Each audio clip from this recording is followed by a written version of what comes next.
Assalamualaikum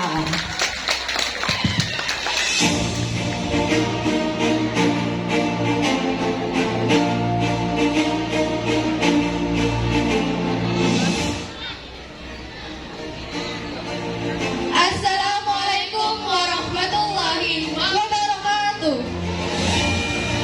Ladies and gentlemen, we present a folk dance originating from Jawa Barat entitled Lutung Kasarung, which will be delivered by class 11 Science 3. Gerakan ini dibantu oleh peran siswa kelas 11 IPA 3 yaitu Fitriana, Widya Stuti, dan Muhammad Gamar sebagai sutradara, Uji, Siska, dan Mega sebagai tim dokumentasi, Gamar sebagai narator dan juga audio editing, Afifah dan Dela sebagai penanggung jawab naskah, Ali, Ferdi, Farid, dan Sofiatul sebagai pendesain properti.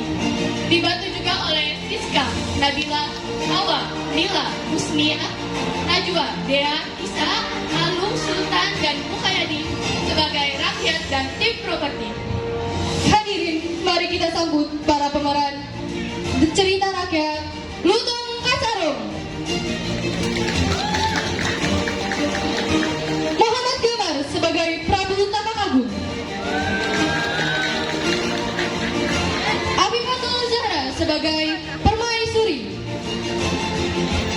Cynthia Ramadhani sebagai Selir, Dela Fitriani sebagai Purbasari, Ika sebagai Purba Rarang, Guntur sebagai Indra Jaya, Jaya dan Sofiatul sebagai Lutung Kasarung, Ryan Fauzi sebagai Pati, Rimawati sebagai Nenek Sihir, Farid dan Ferdi Firmansyah sebagai pengawal, Widya Stuti, Syifa Salsabila, dan Anis Anissa sebagai Dayak, Gina, Lia, Zumi, Sekti, Anish, Syifa, Wiwit, dan Komsiana sebagai properti.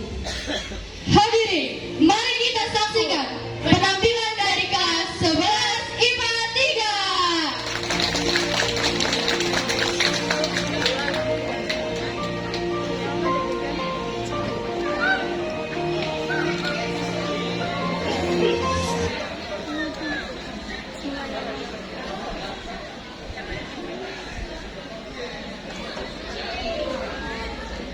Alkisah. Pada zaman dahulu kala di Tatar Pasundan, ada sebuah kerajaan yang dipimpin oleh seorang raja yang bijaksana. Beliau dikenal sebagai Prabu Tapak Agung. Prabu Tapak Agung mempunyai 2 orang istri yang dikaruniai 2 orang putri yang kini sudah dewasa dan sangat cantik jelita. Akan tetapi, sifat kedua putrinya sangatlah berbeda. Kedua putri tersebut bernama Purbarara dan adiknya Purbasari. Hingga akhirnya pada suatu hari, sang permaisuri Prabu merasa cemas karena usia sang Prabu sudah terlalu tua untuk memimpin kerajaan di negeri ini.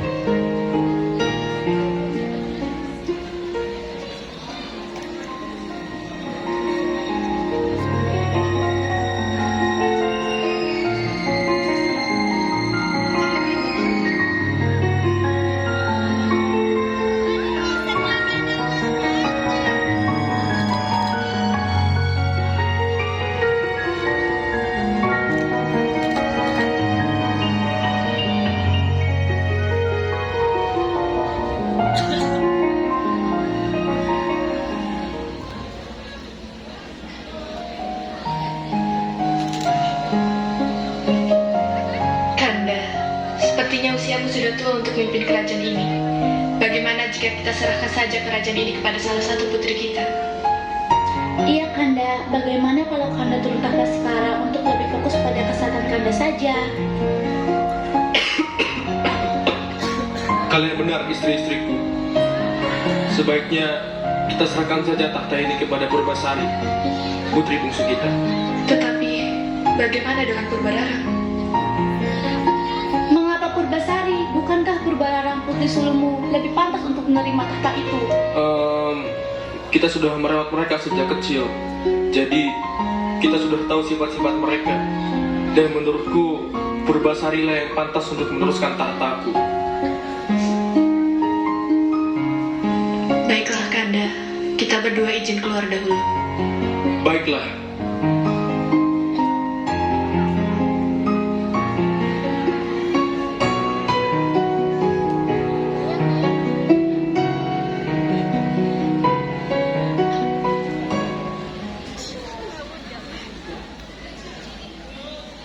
Dayang, kemarilah. Panggillah kedua putriku kemari. Anggih, Baginda. Kula badai melebut untuk memanggil Tuan Putri.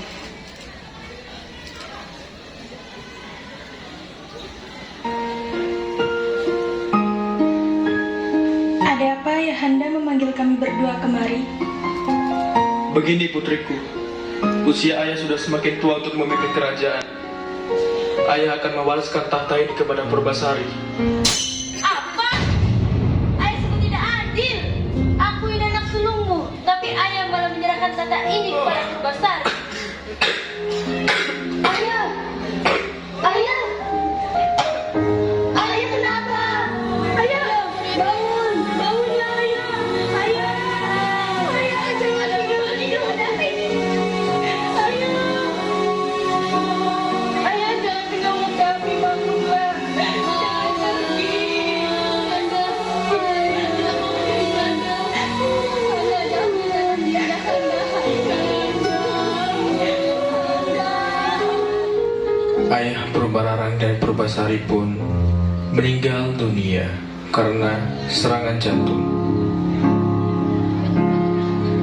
Akhirnya setelah kematian Prabu Tapak Agung, seminggu sebelum penobatan Purbasari menjadi seorang ratu, Purbararang mempunyai niatan jahat untuk mencelakakan adiknya.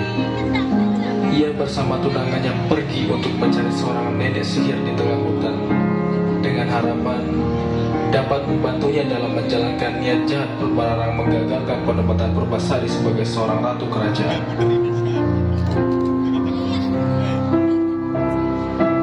Kalau bisa diangkat tinggal aja. Kang, ayo dong cepetan jalannya. Sabar Dinda, ini sedang jalan.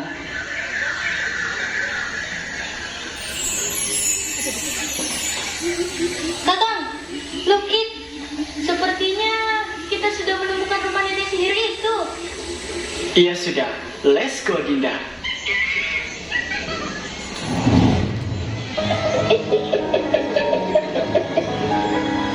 Sedang apa kalian datang kemari, anak muda? Dinda, ayo kita pulang saja. Aku takut. Jangan takut, anak muda. Aku tahu maksud kedatangan kalian kemari. Silahkan duduk.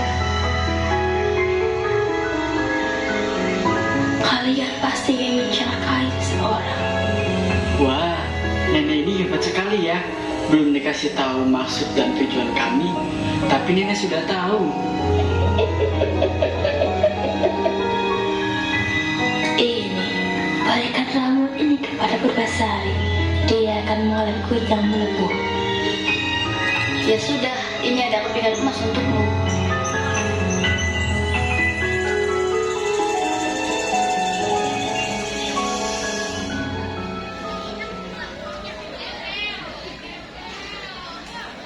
Setelah mendapatkan ramuan itu, Purbararang dan Indrajaya bergegas pulang menuju kerajaan. Hari pun sudah mulai gelap. Tiba waktunya untuk makan malam bagi keluarga kerajaan. Dayang pun menyiapkan makanan untuk santapan makan malam. Dayang, sudah siapkah makanannya? Anggih Putri, sebentar lagi siap makanannya. Tunggulah sebentar. Sebentar Bunda, aku akan membantu Dayang untuk menyiapkan makan malamnya. Tanpa sepengetahuan Dayang, Purbararang memasukkan ramuannya yang diberikan nenek sihir ke makanan Purbasari. Silakan dinikmati adikku. Terima kasih, Kak.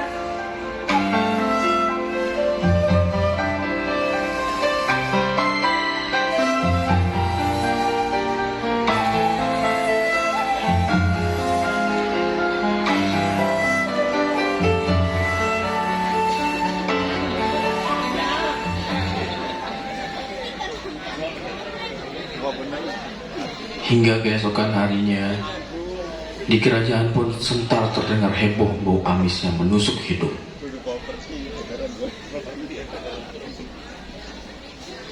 Pengawal, bau amis dan busuk apakah ini? Bau ini berasal dari kamar Purbasari, Ratu. Benar, bau banget. Tidak mungkin bau ini berasal dari kamar Purbasari. Purbasari adalah putri yang bersih dan wangi. Ya sudah, mari kita ke sana untuk membuktikannya. Ternyata bau amis dan busuk tersebut berasal dari kamar Purbasari. Semakin dekat menuju kamar Purbasari, semakin tercium aroma amis dan busuk dari Purbasari. Sampai-sampai keluarga kerajaan tidak kuat menahan bau itu. Ada apa ini? Kenapa tubuhku terasa sangat panas dan gatal sekali?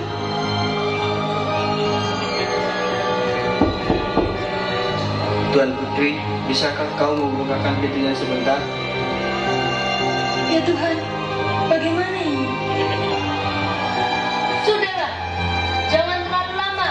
Mari kita tutup saja pintu ini. BBL, bau banget loh. Wah, ternyata bau ini berasal dari tubuh kamu, Purbasari. Bunda, usir saja dia dari sini daripada bikin resah kerajaan ini. Kau benar, Purbasari. Patih, bawa dia pergi dari kerajaan ini sebelum rakyat mengetahui hal ini. Baiklah, Permaisuri. Tapi Bunda, tolong jangan usir Purbasari dari kerajaan ini. Purbasari mohon, Bunda. Purbasari mohon. Tidak bisa, putriku. Kau harus pergi. Ini demi nama baik kerajaan. Baiklah, jika itu yang terbaik, maka Purbasari rela untuk diasingkan. Pergi kau tak pantas berada di sini. Pati, cepatlah bawa dia pergi dari sini. Aku sudah tidak tahan menahan bau busuknya. Baiklah, Permaisuri. Saya akan membawa Putri Purbasari pergi jauh dari kerajaan ini. Mari, Purbasari. Sang Patih pun membawa Putri Purbasari ke hutan yang jauh dari pemukiman rakyat.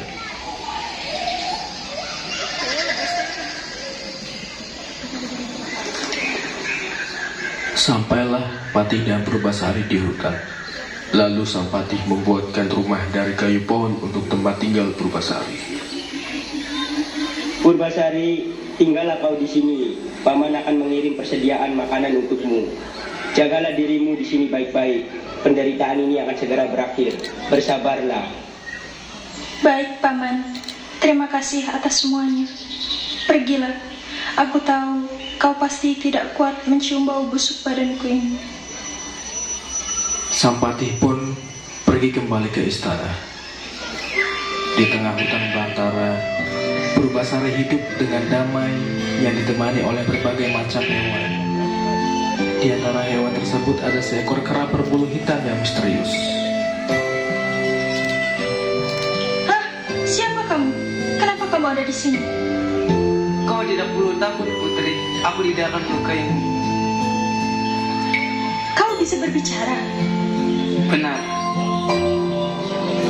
Bagaimana kalau kau kuberi nama Lutung Kasarung? Lutung yang berarti kera dan Kasarung yang berarti hewan yang tersesat di hutan. Itu adalah nama yang bagus. Siapa namamu, Putri? Panggil saja aku Purbasari. Baiklah, Putri Purbasari.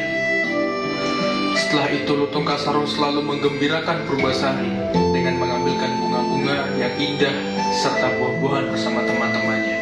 Purbasari, ini untukmu. Wah, terima kasih Lutung. Bunga ini sangat indah dan harum. Pada saat malam bulan purnama, Lutung Kasarung bersikap aneh. Ia berjalan ke tempatnya sampai lalu bersemedi. Ia sedang memohon sesuatu kepada Dewata. Tidak lama kemudian, tanah di dekat Lutung merekah dan terciptalah sebuah telaga kecil. Airnya jernih sekali. Airnya mengandung obat yang sangat harum. Dan keesokan harinya, Lutung Kasarung menemui Purbasari dan memintanya untuk mandi di telaga tersebut.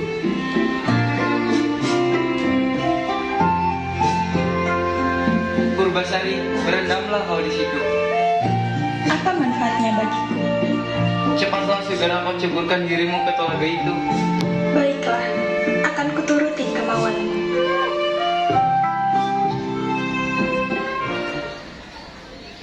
Tak lama setelah ia menceburkan dirinya, sesuatu terjadi pada kulitnya. Kulitnya menjadi bersih seperti semula dan ia menjadi cantik kembali. Purbasari dan Lutung pun bahagia melihat hal tersebut. Wah, penyakit yang ada di kulitku hilang. Terima kasih Tuhan, aku sudah sembuh.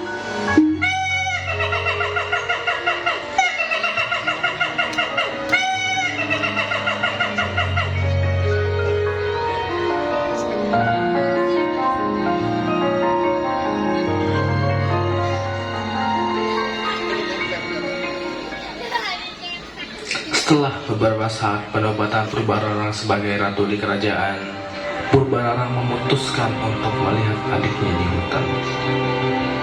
Ia pergi bersama tunangannya dan pengawalnya. Ketika sampai di hutan, ia akhirnya bertemu dengan adiknya dan saling berpandangan. Purbararang tak percaya melihat adiknya kembali seperti semula. Wah, kenapa ia bisa berubah seperti dulu lagi?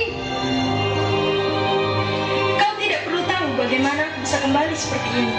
Yang jelas, dengan aku yang seperti ini, aku bisa kembali melanjutkan amanat yang telah Ayahanda berikan kepadaku untuk memimpin kerajaan. Tidak, tidak bisa. Akulah sang ratu. Aku sudah dinobatkan menjadi ratu beberapa saat yang lalu. Tentu saja bisa. Ini adalah amanat Ayahanda sebelum beliau meninggal dunia. Dan tidak ada seorang pun yang bisa menentang amanat Ayahanda. Baiklah, bagaimana jika kita adu ketampanan tunangan kita saja? Inilah tunanganku.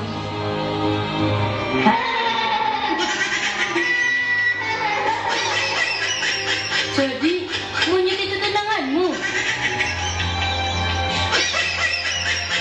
Purbasari diam dan membisu. Dengan seketika, saat Purbararang dan Indrajaya tertawa terbahak-bahak, tiba-tiba mereka dikejutkan melihat sosok Lutung yang berubah dari pangeran tampan.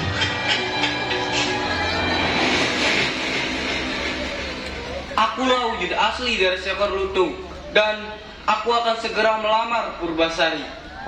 Apa? Tidak mungkin. Tidak ada yang tidak mungkin di dunia ini. Kau tahu, aku adalah seorang pangeran dari kayangan yang dikutuk. Apa kau seorang pangeran? Benar, aku adalah seorang pangeran. Dan kutukanku kini berakhir ketika seorang gadis mencintaiku dengan hati yang tulus. Dan gadis itu adalah kau, Purbasari.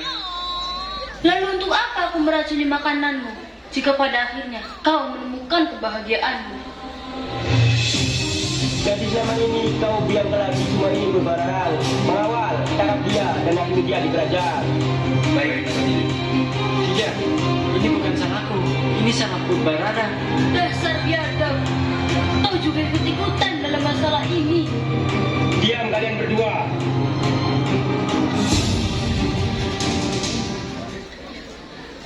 Sudah paman duga semuanya akan berakhir. Bagaimana keadaanmu? Dan benarkah pria tampan ini adalah tunanganmu? Aku baik-baik saja, Paman. Kau benar, dia adalah tunanganku. Bagaimana jika sekarang kita pulang dan pertemukan tunanganmu kepada ibumu? Sungguh ibumu sangat merindukanmu. Pangeran, maukah kau ikut bersamaku ke kerajaan? Sudah kuputuskan, saat ku menemanimu di hutan, aku akan selalu bersamamu kemanapun kamu pergi. Mereka pun pulang menuju kerajaan. Sesampainya di kerajaan, Permaisuri sedang memberi hukuman kepada Purbararang dan Indrajaya. Tidak kusangka, aku yang melahirkan dan membesarkanmu. Tapi mengapa kau tega berlaku seperti itu kepada adikku sendiri? Ibu tidak pernah mendidikku seperti itu. Benar, Ratu. Hukum saja mereka dengan berat.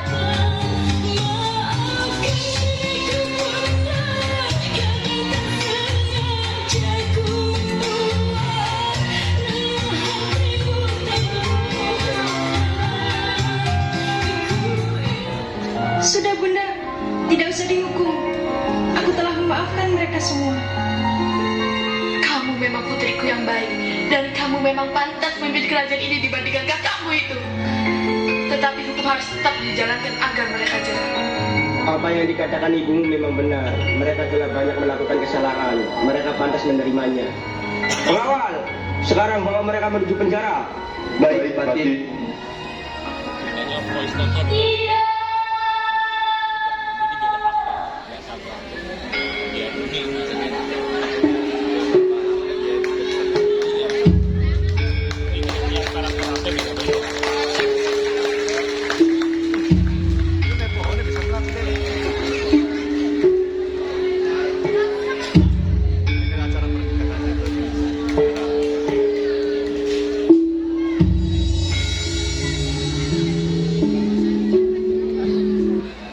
Keesokan harinya, diadakan pesta yang sangat meriah. Pesta pernikahan antara pangeran dan juga Purbasari, sekaligus penobatan raja dan juga ratu.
menikah denganku, menjalani hari-hari dengan bahagia bersama.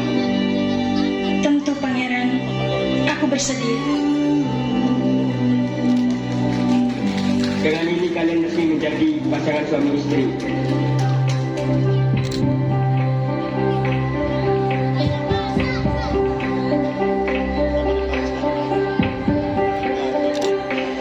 Kalian sekarang sudah resmi menjadi sepasang raja dan ratu. Semoga hidup kalian akan dipenuhi dengan kebahagiaan setiap harinya. Badai tuan telah berlalu.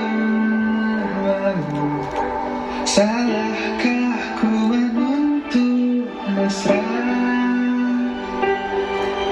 Tiap pagi menjelang kau di sampingku, ku aman ada bersamamu.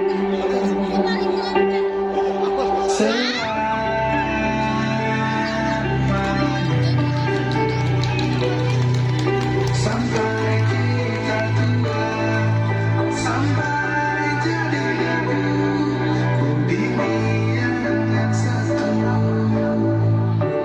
Hadirin, itulah penampilan dari kelas 11 IPA 3.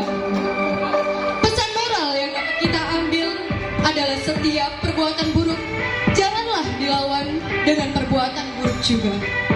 Memaafkan kesalahan orang lain merupakan hal yang terpuji dan berjiwa besar. Dan tentunya cinta yang tulus akan membuahkan hasil akhir yang membahagiakan, seperti Purbasari dan Pangeran Lutung Kasarong ini. Tidak lain dan tidak bukan, drama ini dibimbing oleh Bunda Wirati selaku wali kelas kami serta guru-guru mapel lain. Itulah penampilan dari kelas 11 IPA 3. Sekian penampilan dari kelas 11 IPA 3. Kau aman ada bersama.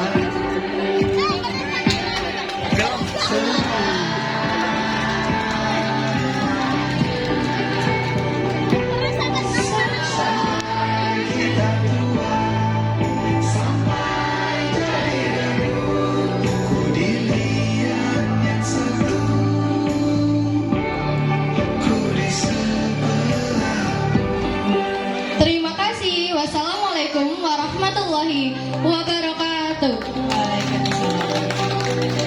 Jangan dulu bubar. Iya. Bunda, mohon kesediaannya untuk foto bersama dengan anak-anak.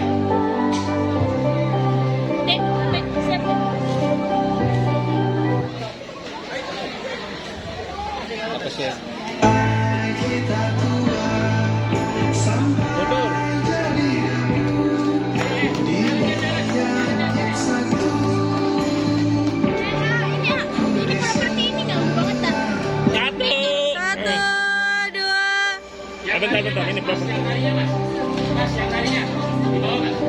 Yang sayang kalau nggak kelihatan ambil posisi di depan, duduk juga nggak apa-apa. Ya.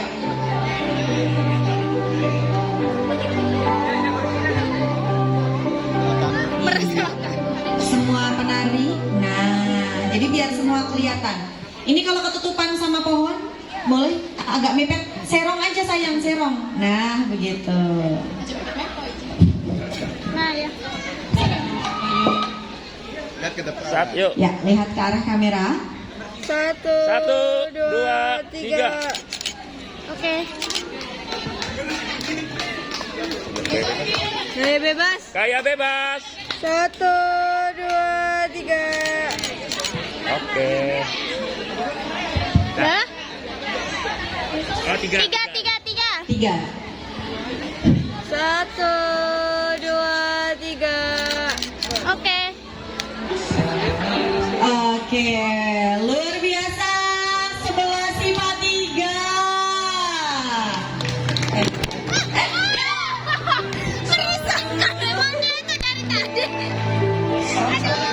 Ya, luar biasa sekali.